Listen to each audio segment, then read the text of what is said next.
¿Qué tal? ¿Qué tal? Bienvenido a este segundo capítulo de Lab4U Talks, el podcast de Lab4U. Nuevamente me encuentro con el gran profesor Javier, con el que aprendo muchísimo siempre. En el capítulo pasado hablamos de indagación, un poquito de historia de la ciencia, de aprendizaje y la enseñanza en la ciencia. Y en este segundo capítulo queremos hablar y discutir de un tema que brevemente discutimos la semana pasada y la vez pasada en el podcast, de un paper que me había compartido profesor Javier de Vicente Mellado Jiménez, que habla del siguiente tema con una pregunta, puede sonar polémica, pero es una pregunta muy interesante que trataremos de responder. ¿Por qué a los profesores de ciencias nos cuesta tanto cambiar nuestras concepciones y modelos didácticos? En este paper se discute de los obstáculos que nos impiden asumir las innovaciones didácticas y qué factores estimulan esos cambios didácticos. Y también se habla de un tema que me gustaría preguntarle a profe Javier, de epistemología. ¿Qué es la epistemología? Conmigo me acompaña en este podcast profesor Javier, con quien aprendo muchísimo. Profesor Javier, gracias nuevamente por unirte a esta locura de podcast. Eh, Vamos a tratar de responder algunas preguntas, pero como siempre vamos a dejar más preguntas abiertas. sí, Es un poco inevitable. así es con profe Javier. Profe Javier, quiero entender mejor este paper que me compartiste.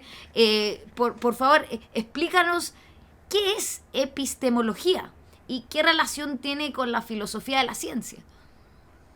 Entonces, la epistemología es una rama de la filosofía que estudia el conocimiento y cuáles son los procesos que nos llevarían hacia construir ese conocimiento. Entonces, la epistemología muchas veces se toma como un sinónimo de la filosofía de la ciencia porque está estudiando los mismos fenómenos que produce la ciencia. Entonces, cuando hablamos de qué es lo que hace un científico o cómo un científico valida que lo que él encontró en el laboratorio es conocimiento y no es una especulación de él o es un error de él, tiene que ver con la epistemología. La epistemología estudia esos procesos y trata de definir una de las cosas que trató de definir en algún segundo y ya está un poco pasado de moda, pero se sigue enseñando en algunos colegios, es el tema del método científico.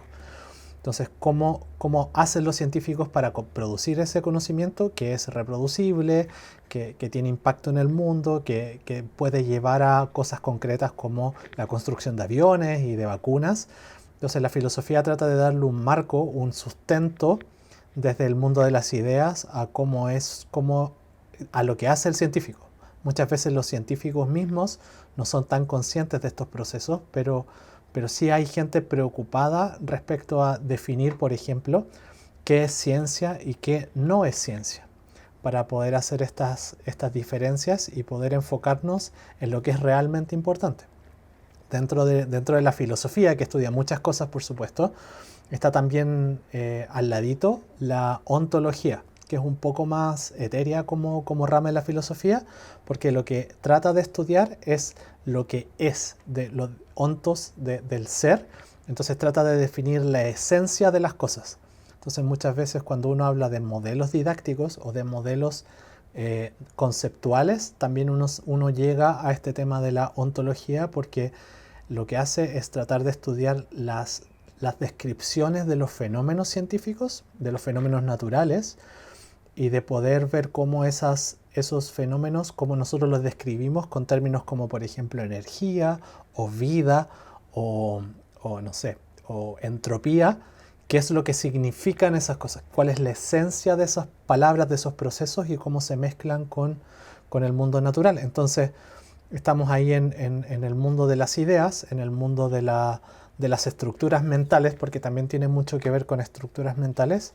Y si consideramos las opiniones de algunos filósofos de la ciencia como Thomas Kuhn, americano, que habla de que en el fondo esta cosa de la ciencia es una construcción más social, no es solamente una construcción intelectual, personal, sino que tiene más ribetes de construcción social con todo lo que eso significa. Entonces, cuando hablamos de epistemología, estamos hablando de el conocimiento, cómo llegamos al conocimiento, cómo se han dado esos procesos históricamente para atrás también se choca un poco con la historia de la ciencia, y, y trata de descubrir cuáles son estos procesos que nos llevan a ese conocimiento que consideramos lo más verdadero posible o lo más cercano a la verdad que podemos alcanzar. Independiente que consideremos nuestra visión de mundo, los filósofos tampoco se han podido poner de acuerdo mucho en cómo es la realidad, Claro, pero, difícil que pero están filósofos ahí. difícil que filósofos se pongan de acuerdo siempre, ¿no? Pero está ahí. Profe Javier, cuando tú describes la epistemología, ¿no? Esta rama de la filosofía que estudia el conocimiento científico, su naturaleza, el alcance, y hablas también de la ontología, ¿no? Como la esencia de ese fenómeno científico. Por ejemplo, diste el ejemplo de la entropía, de la vida. ¿Por qué esto es importante en la enseñanza de la ciencia? Es importante porque independiente que seamos conscientes como profesores o no, nosotros tenemos posturas epistemológicas. Nosotros nos paramos frente al conocimiento desde un punto de vista que no es neutral. Y muchas veces, si eso no es consciente, nosotros podemos llevar a nuestros estudiantes a pensar equivocadamente como nosotros. Y es muy importante entonces ser conscientes de eso. Claro, claro. Espérate. Calmado, calmado, que esto es súper importante. O sea, encuentro esto muy importante. Entonces, nuestra concepción o preconcepción nos va a hacer enseñar de una forma u otra. Sí, por ejemplo, pongamos un ejemplo. Sí, por favor. Si Aquí. nosotros consideramos que el conocimiento como conocimiento científico es inmutable, es Ajá. decir, que no hay nada en el mundo que lo vaya a cambiar el día de mañana, entonces nosotros vamos a enseñar una ciencia que es estática, que no cambia, Claro. que no necesita de más gente porque todas las cosas ya se descubrieron. Y hay una postura filosófica que dice que una vez que tú llegas a eso que consideras verdad, no puedes cambiarlo. No puedes cambiarlo porque es la verdad y la verdad está ahí y es eterna. Entonces, esa visión de la ciencia, esa postura epistemológica, si tú la llevas a, por ejemplo, una clase práctica, eso significa que si hay una verdad que es cierta, entonces hay alguien que tiene la razón y hay alguien que está equivocado. Y la forma de descubrir si es que alguien tiene la razón o está equivocado consiste en ir a preguntarle al experto, consultar el libro, ir a internet, y eso es suficiente para encontrar la verdad. Si tú en cambio consideras que esta visión de conocimiento científico es algo tentativo, es algo que puede cambiar el día de mañana, es algo que necesita de ser redescubierta por las nuevas generaciones para que le den un nuevo sentido y para que entiendan más en profundidad el fenómeno, entonces tú esa ciencia la vas a enseñar no a través de los ejemplos de los grandes científicos, no necesariamente a través de demostrar que alguien está en lo correcto o alguien está equivocado, sino que vas a tratar de construir ese conocimiento a partir de preguntas. No te vas a quedar con lo que diga el experto o lo que diga el libro, porque eso podría cambiar. Y tú deberías enseñar o vas a enseñar, si es que lo crees así desde tu fuero interno, pensando en que los estudiantes también pueden aportar a ese cuerpo de conocimientos no solo para expandirlo, sino también para repensar aquello que ya está descubierto. Entonces, esas dos cosas que uno podría pensar, en verdad, es algo muy pequeño, puede permear todo lo que yo haga dentro de la sala de clases y por lo tanto, si yo no soy consciente de que estoy aplicando un modelo epistemológico, tampoco voy a ser consciente de que necesito cambiar esa forma que estoy usando para enseñar. Entonces las dos cosas van de la mano. Yo no puedo enseñar si es que algo que desde mi fuero interno no esté dentro de las cosas con las que yo estoy comprometido. Desde el convencimiento personal, desde el convencimiento intelectual y muchas veces también desde el convencimiento emocional. Porque uno se la juega por una idea, por una postura, pensando que eso me va a servir para poder llegar hacia ese conocimiento. Entonces, puede ser una barrera, puede ser un obstáculo o puede ser un facilitador de los procesos. Entonces, si yo malentiendo a la ciencia, si a mí nadie nunca me enseñó que la ciencia podía ser construida de otra forma y que de hecho es construida de otra forma, y yo idealizo el rol del científico, voy a llegar a ideas que al final en la enseñanza de la ciencia son nocivos, son negativos y llevan a cosas como prejuicios de cuáles son las características que tiene un científico. En el primer caso uno pensaría que un científico es una persona que descubre la verdad, que tiene acceso a eso que llamamos verdad y por lo tanto es una persona excepcional, es una persona distinta, es una persona especial. Y no cualquier persona hubiese podido llegar a ese conocimiento. Y si yo lo doy a entender así desde mi clase, ninguno de mis estudiantes va a querer ser científico, porque ninguno de mis estudiantes necesariamente se va a sentir excepcional.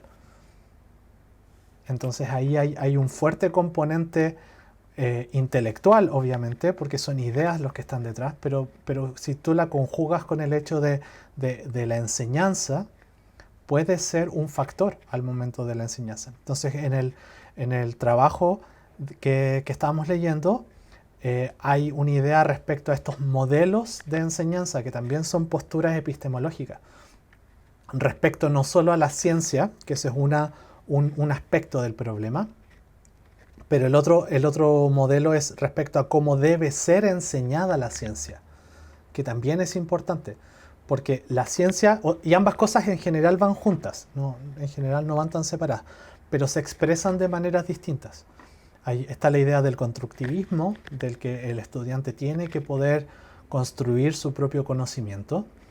O está la idea de la inducción, que yo tengo que enseñarle al estudiante en forma transmisiva, en forma vertical, respecto al conocimiento, porque si la verdad es inmutable y yo la tengo, obvio que lo que tengo que hacer es pasársela a los que no la tienen. Claro, y ahí es como el conocimiento va desde el profesor hasta el lápiz y el cuaderno del estudiante sin pasar por su mente, sin pasar por ese proceso más de pensamiento analítico o etcétera. Y algo que tú dijiste como de redescubrir para descubrir en ese proceso epistemológico de la enseñanza de la ciencia. El redescubrir tiene un significado más personal, porque lo que nosotros hacemos cuando estudiamos algo no es inventarlo. Nosotros lo descubrimos para nosotros, en el sentido de que algo que desconocíamos ahora forma parte de lo que nosotros hacemos o podemos hacer. Claro, pero como en la historia de la humanidad nosotros no estamos aportando nada. Claro, es como ese aha moment de que yo entendí algo. ¿A eso te refieres? Como yo estoy estudiando, claro, no sé, fuerza igual masa por la aceleración y lo sé como fórmula, pero no lo entiendo. Y luego hay un proceso en donde yo digo, ajá, ahora sí lo entiendo, claro, y lo descubro. Hay una historia muy bonita que cuenta Kuhn respecto a la forma en que nosotros nos paramos frente al conocimiento y los modelos que nosotros tenemos de esos conceptos. Entonces, por ejemplo, él hace la comparación de Aristóteles y Newton. ¿Ya? Para Aristóteles, una de las postulados que él propone es que las cosas tienen un lugar natural en el universo. ¿Ya? Entonces, si algo está fuera de ese lugar natural, lo que va a hacer esa cosa es tratar de ir hacia ese lugar natural. Y lo hace yendo moviéndose por lugares donde le sea cada vez más propio, cada vez más propio del objeto. Entonces, él dice que las cosas caen, que las cosas caen como el lápiz cae, como todas las cosas caen, porque el lápiz cuando está acá arriba, cuando está fuera de su lugar, está lejos del centro y que todas las cosas caen hacia el centro. Porque no hay forma más perfecta que una esfera. Ellos ya sabían que la Tierra era redonda, así que eso no era un tema para ellos. Y entonces él decía que todas las cosas caen hacia el centro de la Tierra porque el lugar natural de las cosas es el centro. Es el centro de la Tierra. Y el centro del universo, porque en ese momento la Tierra era el centro del universo, como modelo de pensamiento. Y dice que Newton, para poder explicar el movimiento, lo hace desde otro punto de vista, desde un punto de vista mucho más mucho más mecanicista, mucho menos pensando en el ideal, sino que lo hace pensando en las interacciones. Porque las fuerzas al final son interacciones. Claro. Entonces, Más clásico, un modelo más clásico. Más clásico para nosotros, por supuesto. Porque, claro, porque lo estoy comparando a lo mejor con física moderna, y por eso más clásico para nosotros.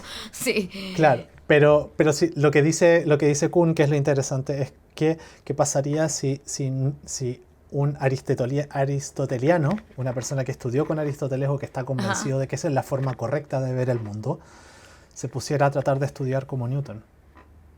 Y lo que él dice es que le sería muy, muy difícil hacerlo y probablemente imposible de hacerlo. Claro. Y lo mismo dice de los newtonianos. Lo hace también al revés. Dice, las personas que ya conocen la mecánica newtoniana van a tomar las ideas de Aristóteles como incorrectas, como impropias. Entonces, esto habla de el estado mental. Habla de que en el fondo las ideas no son intercambiables unas con otras. No es tan fácil cambiar de un modelo, que sería el aristoteliano, al modelo newtoniano, solamente con explicar esta idea de las interacciones, solamente con presentar la ecuación F igual a m por A, solamente con poner muchos ejemplos, porque la persona que está con el esquema de Aristóteles tiene esta forma de pensar que es distinta, muy distinta a las ideas de Newton. Tanto que es incompatible y que puede producir rechazo. Y que yo no creer las ideas de Newton, porque no las puedo entender, porque no puedo procesarlas, porque mi forma de procesar esas ideas es a través de todo lo que decía Aristóteles. Entonces, lo que él propone como parte de estos cambios en el modelo de pensamiento interno y en el modelo societario, que después se expandió como modelo, es pensar en estas revoluciones, en pensar de que esto es un quiebre, no es un quiebre suave entre un modelo y otro, sino que es un quiebre violento, es un quiebre donde uno puede marcar un antes y un después. Uno dice, antes de Newton pasaban todas estas cosas, después de Newton el mundo cambió. La gente se enfrenta distinto a los mismos problemas. Entonces, eso es una forma también de darle una vuelta al conocimiento, de pensar que el conocimiento, por muy correcto y por mucho que nos sirva para poder responder algunas preguntas, es muy probable que haya algunas que no podamos responder, que en principio deberían poder ser resueltas, pero que no podemos responder. Entonces, a eso se refiere con los cambios. Y cuando hablamos de los modelos didácticos, estamos pensando en esas ideas, que un profesor que piensa que la ciencia es una verdad estática, jamás va a poder hacer lo que hace un profesor que piensa que la ciencia es un proceso dinámico, es un proceso social, es un proceso que va cambiando. Y por lo tanto, lo que yo necesito hacer es producir ese quiebre en el primer profesor para poder, a través de esa búsqueda de una explicación más allá, poder cambiar profundamente las convicciones del profesor para después cambiar la forma en que hace clase. Y a eso se refiere con los modelos didácticos. Qué impresionante esta analogía que haces, porque el fenómeno observado por Aristóteles o por Newton es el mismo. Es el mismo. Es el mismo. El fenómeno que observan es el mismo, la caída del lápiz, pero la forma en que llegan a analizar esa caída del lápiz es completamente distinta. Y es tan distinta que nos tomó unos 2000 años, un poquito menos, el poder cambiarlo. Claro que... No sé. Y ahora, si llevamos este ejemplo a la didáctica de la ciencia y de esto de por qué los profesores de ciencia nos cuesta tanto, ¿no?, cambiar nuestras concepciones, como dices tú, ¿no?, y modelos didácticos, y qué relación tiene con la filosofía de la ciencia, me gustaría entender un poco más, y con esto podemos ir cerrando y concluyendo este capítulo del podcast para ir a un siguiente, donde hay algo que sí me llama la atención, que habla de las barreras de este cambio didáctico, porque hay una formación inicial de un profesor, claro, y tú dices que tiene que haber un quiebre para que yo cambie mi didáctica, ¿no? Aunque cuando hablamos de contenidos disciplinares, yo los enseño, etcétera, pero mi formación inicial fue una, y ahora estoy obligado a cambiar. ¿Cómo lo hago? Si yo soy un profesor de ciencia, ¿cómo lo hago? habría que plantear el problema desde dos puntos de vista. Un profesor que ya haya sido formado, un profesor que ya esté en ejercicio y un profesor que está en formación. Son dos problemas distintos que tienen distintas formas de abordarse, por supuesto, pero básicamente la idea es la misma. En el caso del profesor que ya está formado, nosotros tenemos un problema gigante, porque la formación en educación no parte en la universidad. La formación en educación parte con la experiencia en primera persona que uno tiene transitando por el sistema educacional. Entonces, si en el sistema educacional nosotros tuvimos malas experiencias, tuvimos profesores que no nos mostraron otra forma de aprender o otra forma de enseñar, entonces nosotros vamos a llegar a la universidad formateados, pensando como Aristóteles, que hay una forma de aprender, que hay una forma de enseñar. Y muy probablemente la formación en la universidad no nos sirva para cambiar esos paradigmas, a menos que ocurran estos quiebres, pero son súper difíciles de producir. Entonces, ¿qué es lo que han encontrado en diversos estudios que se han realizado?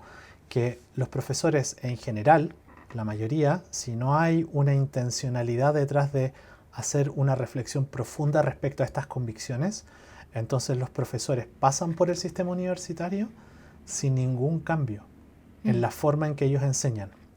Han hecho varios estudios donde los intervienen en el primer semestre y los ven haciendo clases y los ven después de salidos de la universidad y están haciendo el mismo tipo de clase. No importa lo que les hayan enseñado entre medio, les enseñan de didáctica, les enseñan de filosofía, les enseñan metodología indagatoria y... De todo. Incluso las prácticas de laboratorio que tienen y el conocimiento disciplinar, todo eso, pasan por todo ese proceso y no cambian. Y hay un choque súper fuerte, porque uno podría pensar que si ellos pasaron por una clase de didáctica, ellos aprendieron de didáctica. Pero ahí hay un problema y una suposición bien fuerte, que es que en la clase de didáctica yo debería estar practicando esas ideas de didáctica.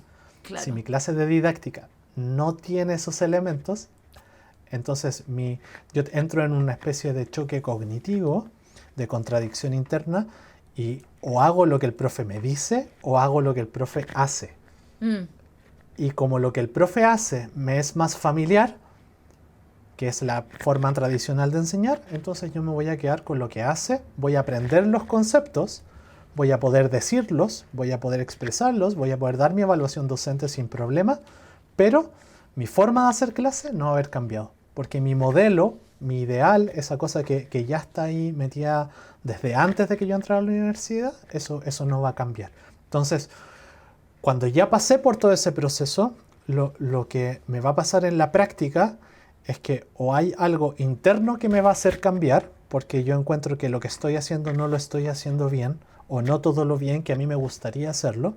Y ahí están los profes motivados, los profes que se cuestionan, reflexivos, porque después de 2, 3, 4 años de hacer clases, cuando ya están más establecidos en el sistema, no tienen que pensar en construir guías, sino que ya tienen un bagaje de material y de experiencias para atrás, se empiezan a dar cuenta que los estudiantes, por mucho que cambien las cosas que hacen, cómo preguntan las cosas, el orden de las temáticas, los resultados son similares al final. Entonces ahí hay un choque, porque yo quiero algo mejor, pero no puedo lograrlo. Entonces ahí es donde empieza el proceso de cambio. Y lo otro que podría pasar es que las cosas alrededor mío cambien. Que eso es que el modelo didáctico del ministerio, del colegio, de mis pares, cambie y por lo tanto yo vea a otros haciendo cosas que sean distintas a las que estoy haciendo yo y me obliguen por pertenecer a esta comunidad de profesores a cambiar. Entonces, por eso también son importantes los espacios de comunidades de aprendizaje. Comunidades de aprendizaje, de desarrollo profesional, las comunidades de profesores, porque sí yo puedo verme reflejado en otros y puedo ver que hay otros que lo están haciendo mejor o lo están haciendo distinto y puedo acercarme hacia eso a través de la experiencia, no a través del conocimiento. En cambio, si yo le dijera a un formador de profesores, ¿en qué parte del ciclo deberías hacerse el quiebre? Si es que estuviera el profe en formación, yo diría que es en la forma en que se le enseña en la universidad. No puede ser que en la universidad se le enseñe con los mismos modelos verticales, transmisivos, de muchas tareas sin sentido, de muchos esfuerzos en vano que no te sirven para comprender nada, sino que sirven para poder completar un programa, que no es lo mismo. Entonces, eso no tiene sentido. Si yo no muestro cómo puede ser esa clase distinta, si yo no genero esa reflexión en los profesores antes y en el durante ellos están en formación, entonces estoy perdiendo una oportunidad gigante. Y en los últimos años los programas, al menos en Chile, pero sé que en otros lados del mundo también, están constantemente cambiando. Cada 5 años, cada 6 años cambian el orden de prioridades, cambian las estrategias de evaluación, cambian las prioridades dentro de la formación. A veces son disciplinares, a veces son más didácticas, a veces un poquito de todo. Y están buscando la forma en cómo se transmite esto. Pero una de las cosas principales es que esos profesores que están dando clases a los futuros profesores deberían tener en cuenta que no pueden hacer la misma clase con la que ellos aprendieron. Entonces, cuando el profesor en formación pueda vivenciar eso que es distinto, ahí puede producirse este choque entre la realidad antes de la universidad y la realidad de la universidad, y hacer la comparación y decir, bueno, ¿cuál de los dos modelos es el que yo encuentro más familiar para mí? ¿Y cuál de esos 2 modelos, o 3 modelos, o 4 modelos, porque hay más de 2, que me acomodan a mí como persona, como profesional, y creo que pueden ser más efectivos para enseñar, para lograr los objetivos que tiene el programa, el curso, y yo como persona y como ciudadano y como individuo? Entonces, ahí hay entonces estos modelos son modelos personales, son modelos internos, que es difícil de estudiar, pero se puede. Y también son modelos que se mueven no en categorías, sino que muchas veces se mueven en continuos, pero los cambios no se dan en un continuo. Los cambios se dan a través de experiencias, ojalá no traumáticas, pero a veces sí, de que, por ejemplo, es que pasa, de que de repente te despiden de un trabajo porque tú no lograste algunas cosas y te cuestionas qué es lo que pasó. Y claro, puede ser, y te ayuda a crecer y te ayuda un montón, pero ojalá se lleguen en espacios donde uno pueda reflexionar con otros, donde uno pueda tener una guía también. Lo ideal sería en la universidad, pero para los profes que están en formación hay otros espacios que les pueden servir como para ir mirando otros ejemplos, y perder el miedo a cambiar, porque eso también es súper importante. La epistemología, las disciplinas didácticas, ya sea las didácticas en general, las didácticas de las ciencias o de las especialidades, tienen formas de aproximarse hacia estos modelos didácticos, tienen formas de mostrar cuáles son las distintas estrategias, y uno puede hacer este cambio sin tener que inventar de cero, porque puede aplicar experiencias que otros ya hayan hecho y que hayan servido en algún sentido, y uno vivenciarlo también, si es que uno tiene la motivación y el espacio para hacerlo, vivenciarlo desde lo que viven los estudiantes cuando se enfrentan a modelos distintos de enseñanza. Es muy, muy distinto una clase donde lo importante es F igual M por A, o lo importante es pensar acerca de las relaciones entre los cuerpos. Me encanta, me encanta. Me voy con muchas ideas, me voy con este choque cognitivo que tiene que pasar en la universidad, sino antes, ¿no? Para que realmente podamos cambiar este paradigma y no tener miedo a cambiar. Me encanta. Puedo hablar horas y horas contigo, profe Javier, aprendo muchísimo siempre. Claramente me gustaría profundizar más, y para eso los invitamos en un próximo capítulo de este podcast Lab4U Talks con el profesor Javier, que va a estar como invitado, como co-host, como host y como director de educación de Lab4U, en donde aprendemos muchísimo siempre. Gracias, Javier, y nos vemos en el próximo capítulo. Nos vemos en el siguiente.